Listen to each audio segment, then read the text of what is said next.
Bismillahirrahmanirrahim. Assalamualaikum warahmatullahi wabarakatuh.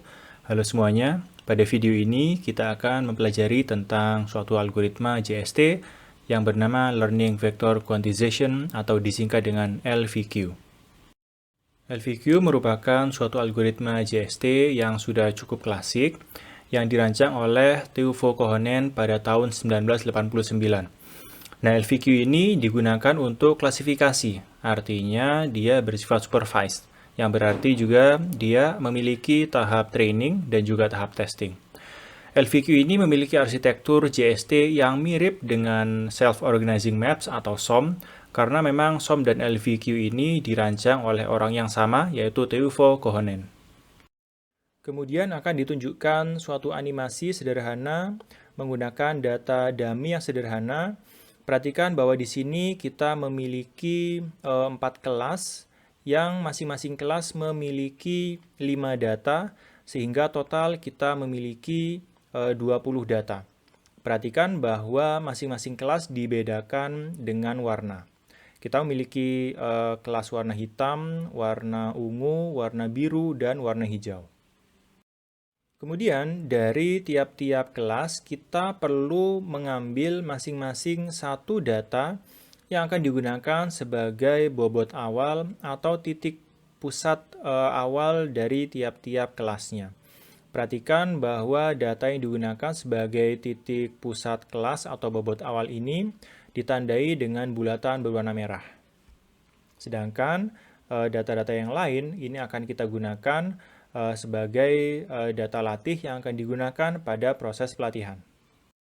Kemudian kita masuk ke proses pelatihan. Kita masuk ke epoch yang pertama dari proses pelatihan dan kita memproses data yang pertama yaitu yang titiknya berwarna kuning. Nah, dari titik yang berwarna kuning ini atau data yang sedang kita proses ini, kita mencari titik-titik pusat kelas manakah yang paling dekat dengan data yang sedang kita proses ini. Maka terlihat bahwa dari keempat titik pusat yang berwarna merah itu, yang paling dekat dengan titik berwarna kuning yang sedang kita proses ini adalah titik pusat kelas yang berwarna biru. Maka titik pusat dari kelas yang berwarna biru ini kita geser untuk mendekati data yang sedang kita proses tadi. Perhatikan bahwa titik pusat kelas yang tadinya berada agak di kanan atas, dia bergeser ke kiri bawah. Lanjut, kita memproses data yang kedua, yaitu yang diberi warna kuning. Maka di situ prosesnya sama, kita mencari titik pusat kelas manakah yang paling dekat dengan data yang sedang kita proses ini. Terlihat bahwa titik pusat kelas yang paling dekat dengan titik data ini adalah titik pusat kelas yang sama, yaitu yang ada di kiri atas dari kelas yang berwarna biru. Maka titik pusat itu kita geser lagi mendekati data yang sedang kita proses ini. Berikutnya kita memproses data yang ketiga yang ada di pojok kiri atas. Maka sama kita lagi-lagi mencari titik pusat kelas manakah yang paling dekat dengan data ini dan terlihat bahwa titik pusat kelas yang sama adalah yang nanti akan kita geser juga mendekati ke titik data ini. Maka perhatikan bahwa titik pusat kelas itu juga bergeser mendekati titik pusat data yang sedang kita proses itu. Selanjutnya, kita memproses data yang keempat. Kita juga mencari titik pusat kelas manakah yang paling dekat dengan data ini. Maka lagi-lagi titik pusat kelas yang paling dekat dengan data yang keempat ini adalah titik pusat kelas yang ada di area kelas warna biru, sehingga ini nanti akan kita geser juga. Dan inilah posisi baru dari pusat kelas dari kelas yang berwarna biru. Berikutnya, kita masuk ke data yang kelima. Perhatikan titik data yang berwarna kuning. Nah, dari titik data yang berwarna kuning ini, lagi-lagi kita mencari titik pusat kelas manakah yang berwarna merah itu yang paling dekat dengan titik yang berwarna kuning ini yang sedang kita proses. Maka terlihat bahwa titik pusat kelas yang paling dekat dengan titik yang berwarna kuning ini, yang sedang kita proses ini, adalah titik pusat kelas yang berada di kelas berwarna hijau. Maka titik pusat kelas ini kita geser mendekati data yang sedang kita proses tadi. Lalu kita lanjut ke data yang ke-6. Kita lagi-lagi mencari titik pusat kelas manakah yang paling dekat dengan data yang kita sedang proses. Di proses ini kita lakukan terus-menerus sampai semua data selesai diproses.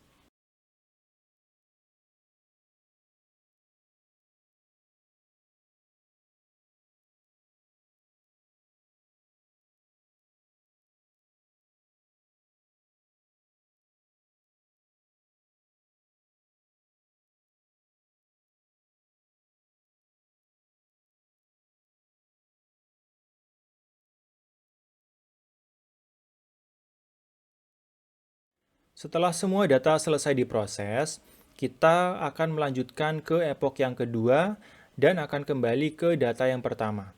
Maka di situ prosesnya yang dilakukan masih sama seperti yang ada di epoch yang pertama tadi, yaitu kita mencari titik pusat kelas manakah yang paling dekat dengan data yang sedang kita proses, kemudian kita menggeser posisi dari pusat kelas tersebut.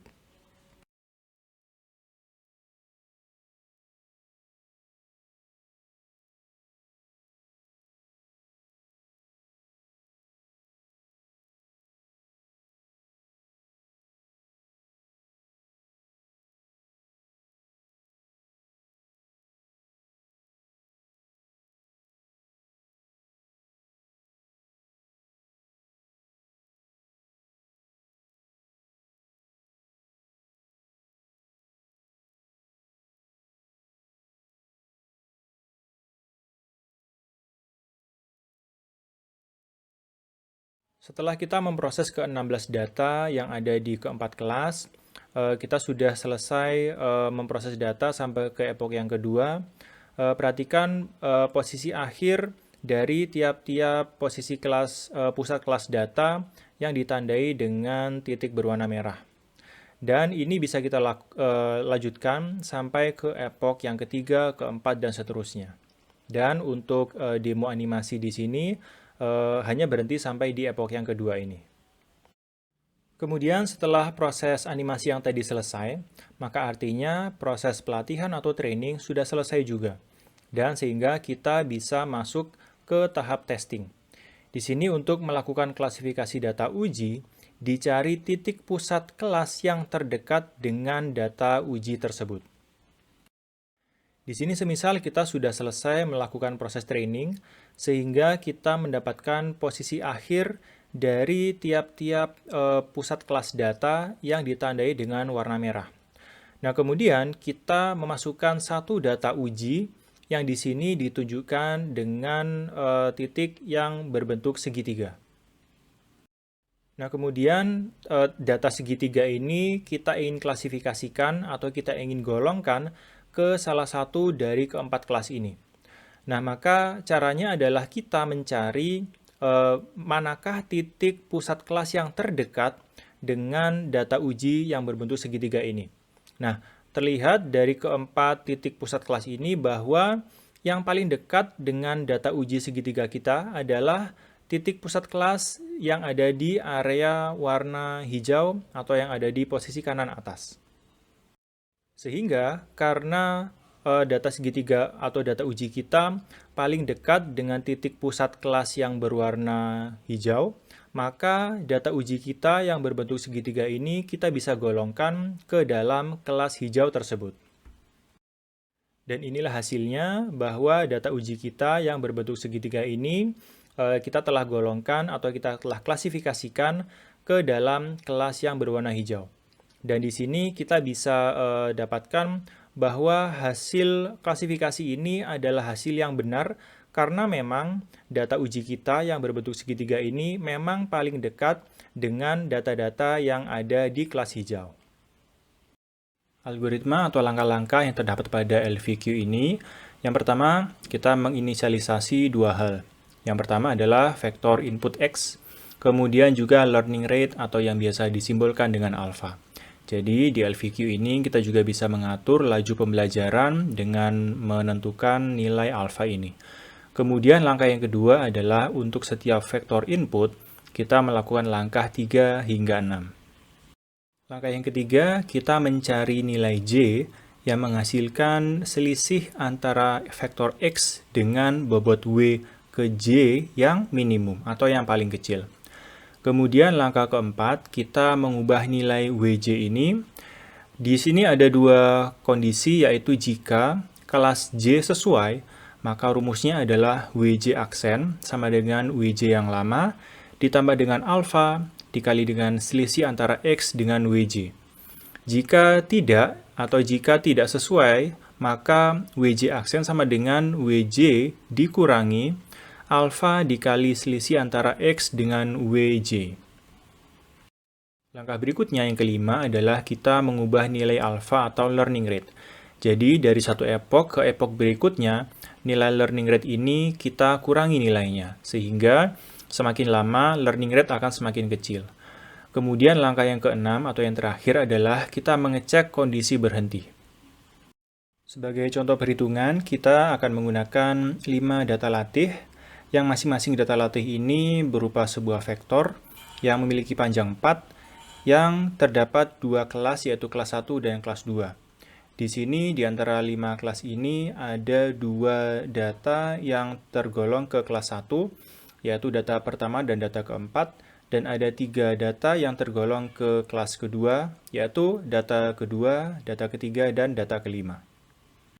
Dari kelima data latih tadi, 2 data latih yang pertama digunakan untuk inisialisasi nilai bobot awal, dan sisanya atau data ketiga hingga kelima digunakan sebagai data latih pada proses pelatihan. Sehingga nilai bobot awal kita memiliki W1 yang berada pada kelas 1 atau T sama dengan 1, dan W2 yang berada pada kelas 2 atau T sama dengan 2. Selain itu, kita juga menetapkan nilai learning rate awal yaitu 0,1. Kemudian secara arsitektur, ini bisa kita gambarkan seperti ini. Perhatikan bahwa kita memiliki 4 neuron X dari X1 sampai X4. Ini karena kita memiliki panjang vektor sepanjang 4. Kemudian neuron Y, kita memiliki 2 neuron Y karena kita menetapkan 2 nilai bobot awal, yaitu yang dijelaskan di slide sebelumnya tadi. Dan masing-masing nilai bobotnya dituliskan di teks yang berwarna kuning.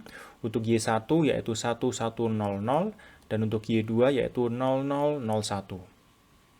Berikutnya kita memasukkan data latih yang pertama atau X1 yang memiliki nilai 0011. Data ini tergolong ke dalam kelas 2 sehingga T sama dengan 2.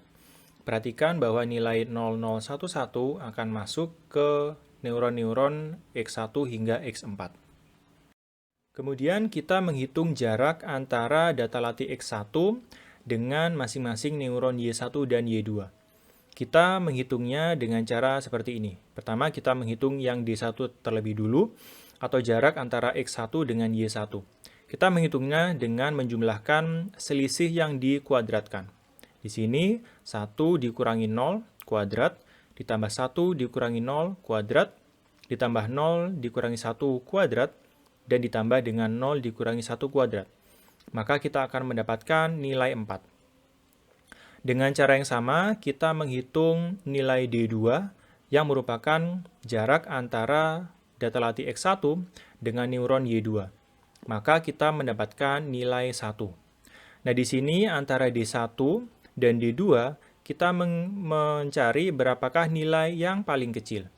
Dan di antara nilai D1 dan D2, yaitu 4 dan 1, kita mendapatkan yang paling kecil adalah 1 yang merupakan nilai dari D2.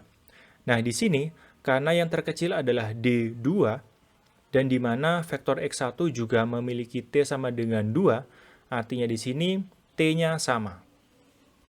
Setelah itu, setelah kita mendapatkan bahwa nilai neuron yang lebih dekat dengan vektor atau data latih X1 tadi adalah neuron Y2, maka kita mengubah nilai-nilai bobot yang menuju ke neuron Y2 itu, dan kita tidak mengubah nilai-nilai bobot yang menuju ke neuron Y1. Cara mengubahnya, perhatikan rumus yang ada di bawah itu, yaitu WJ aksen sama dengan WJ yang lama, ditambah dengan alpha atau learning rate, dikalikan dengan selisih antara X dengan WJ.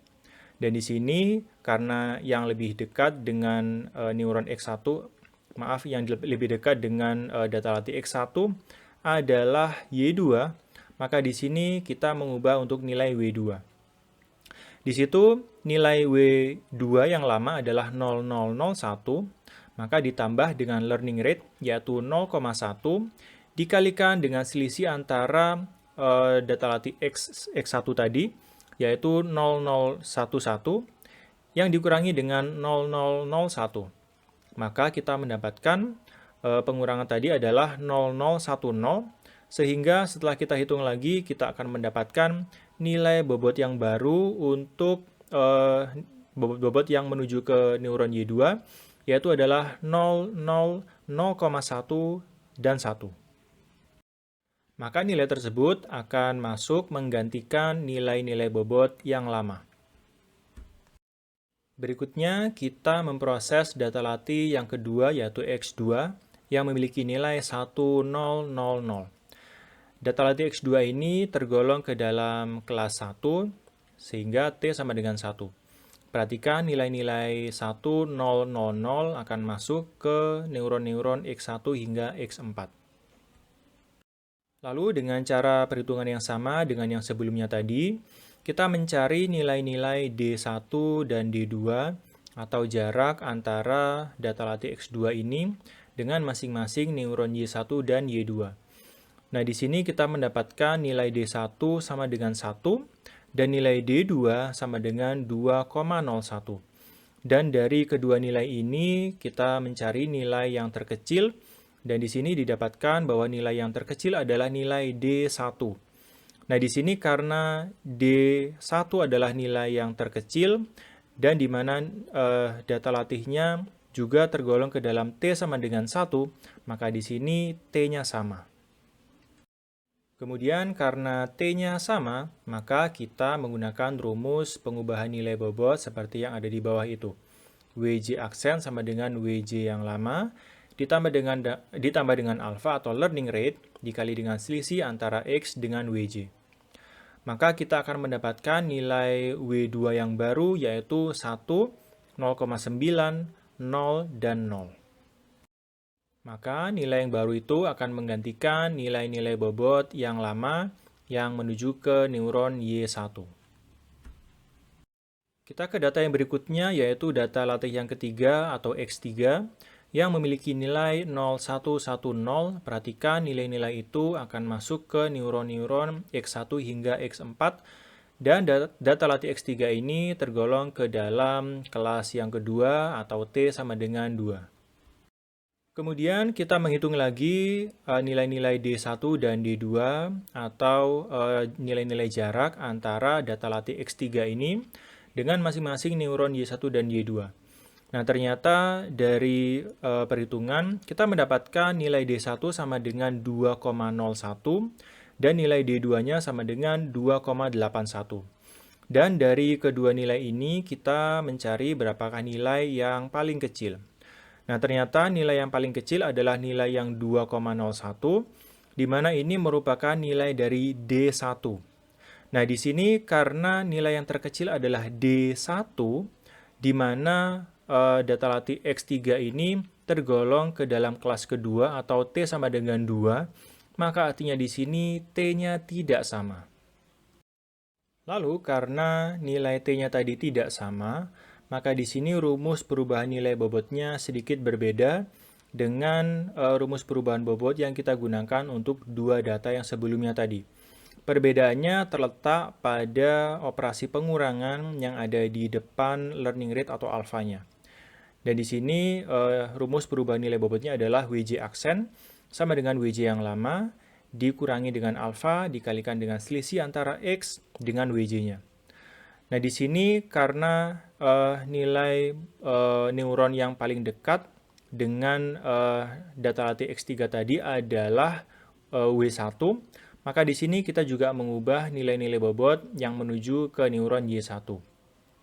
Nah, di sini setelah kita lakukan perhitungan dengan rumus tersebut, kita mendapatkan nilai-nilai bobot yang baru yaitu 1,1, 0,89, min 0,1, dan 0.